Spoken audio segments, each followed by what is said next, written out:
Yeah, Forde, can you just walk us through those final few minutes of the game, mate? It seemed like things started to finally tick over, especially from three. I guess what was the difference between that and the rest of the game in your opinion?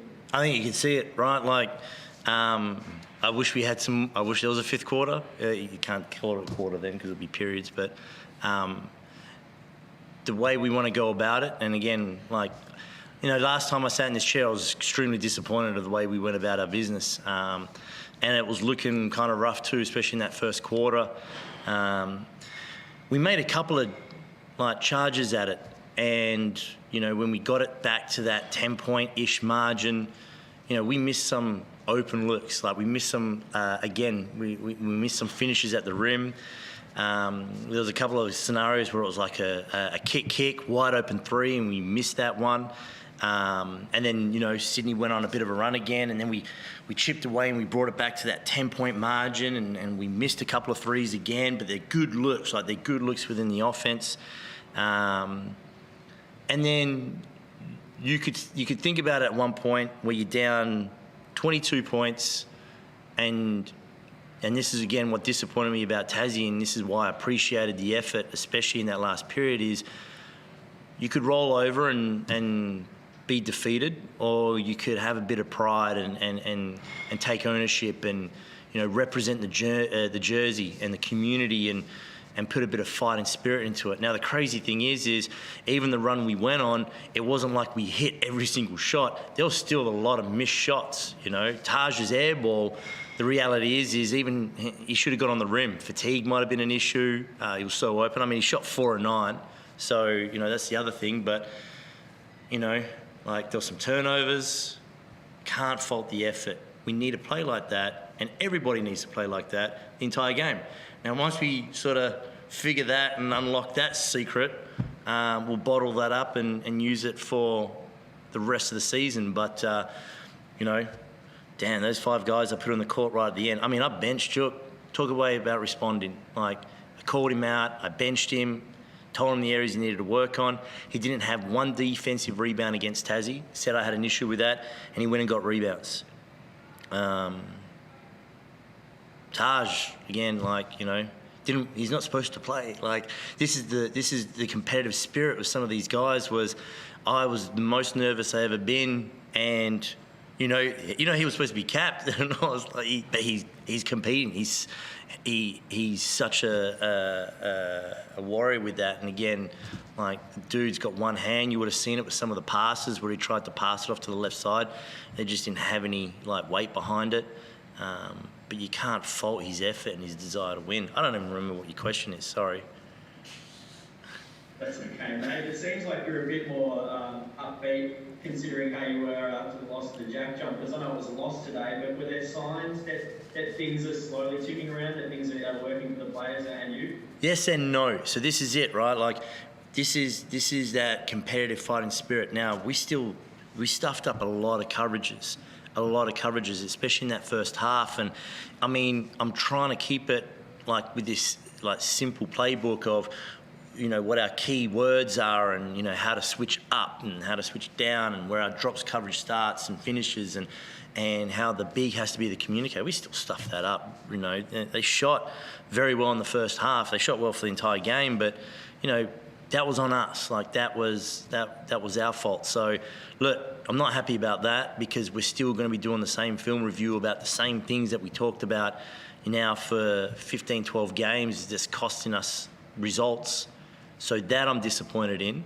But the fight, the 5 guys on the court at the end that didn't quit, that, put in everything. We just didn't roll over and die. We need that. We need everybody to do that. You mentioned before with Juki just challenging him a little by putting him back on the bench. You've done similar with, galvanising Zimmerman before. How do you sort of go about this technique of getting the best out of your players by sort of pushing them a little? Yeah, it's an interesting one. I feel like I try to do a real good job, and I try and meet with guys as much as I can one-on-one. And I do, don't I, Bull? Yeah, I'm all right with that? Yeah. See, I stressed him into that answer. Good job. No, and because everything I want to do, I want the best. If if an individual player does well, that's great for all of us. Like, that's great for all of us. But then there's a part where you got to be challenged. Like, I want to create an environment of tension. I want you to feel nervous if you're rolling up late to video. And, with that tension, unfortunately, it becomes a bit of a byproduct where guys can get nervous and maybe it does affect their performance. So that's me now trying to, balance that out. And I feel like, when you establish enough of a rapport with the player himself, you can go a little bit more aggressive with some than others. Juki just wants to, Juki appreciates everything. Like, he appreciates this opportunity, he appreciates his team, he appreciates representing Cairns, and you can tap into that a little bit in a sense to drive and motivate him and help refocus it. Nothing Juki does that is bad is with sinister motives. It's just sometimes he needs a realignment. He's an ultimate teammate. Him coming off the bench, he took that extremely well. Love it. And he responded well by, answering my challenge. Just with Machado, he had a quieter game than he did against the Kings last week. Is his injury still playing a factor in his play, or is it just a matter of getting his confidence back? Yeah, probably more of a question for Scott. We're going to try and keep putting him in positions where he can excel, and we're going to support him and give him everything he needs to, bring his mojo back. We've got an outstanding medical team. We've got a great high-performance team. He's got outstanding teammates. He'll get there. I'm confident that he'll get there. Just one for you, Bull. Adam mentioned on Friday night, he wanted to see players play like their jobs depended on it. How did the team respond, do you think, in that way? And then how do you think you're responding, especially from the three? I think we showed it in our last 5 minutes. The approach that we had in our last 5 minutes has to be 40 minutes of the game, so we got to put the whole game together. But yeah, we waited until it was the last quarter. It was too late, but we just got to come out swinging like that. And for my shooting part of shooting the ball is living with the results and having amnesia, and so you can't let whether you miss or make, let it affect the next shot. And so I know my coach has all the confidence in me, and my teammates have all the confidence in me. So it's a matter of just shooting the ball. But yeah, I think we've responded, especially in our last 5 minutes. But for 35 minutes, I think we will. Just waiting for it, waiting for what to happen. But we just got to put a whole game together.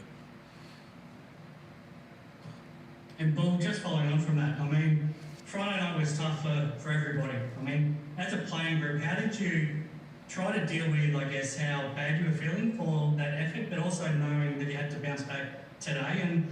And were you happy with at least the energy levels and the fight and the effort levels sort of in response to that? No, because we want to win. That's the outcome. So it's not like we did anything tonight. It's still a loss. And so whether it's 5 minutes at the end, it would still resulted in a loss. And so ultimately we didn't achieve what we wanted to do. So we got to go back and watch a film and see what we did in that first 35 minutes and try to get better from it. And so, yeah, we want to get a W and we want to win games, and so we can't act like we did something. Mm-hmm. Getting closer to getting your full squad back out there. For you, Bull, you haven't got to play with Nate that often. How nice was it to see him back out on the court? It's cool to have Nate back. It's his 200th game, and he's a huge part of Cairns family and part of this team. So it's nice. And he came back a week early, and that shows how much he cares about us. Cares about coming back, and he wanted to represent this Indigenous round. So we wanted to get one for him too. And so it was good to have him back. He brings a whole presence with him. And so, yeah, we appreciate Nate coming back and try and have him all the way. And Forde, you're playing two teams this round who were fighting for a playoff spot, so they had a lot of motivation. Different challenge now against Adelaide, who are in a similar position to you in a lot of ways and trying to figure things out. What are your thoughts on that game on Friday? Yeah, obviously looking ahead, we'll get the coaches together and we'll start preparing the scout. Another team that's desperate for a win.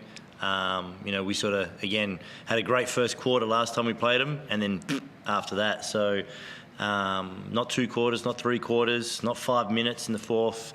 We got to play hard, and we need to step up, and, you know, step up they will. And if they don't, got some comfy seats next to me. Sorry about that, Chris. Thanks, everyone. We'll finish it there. Thank you.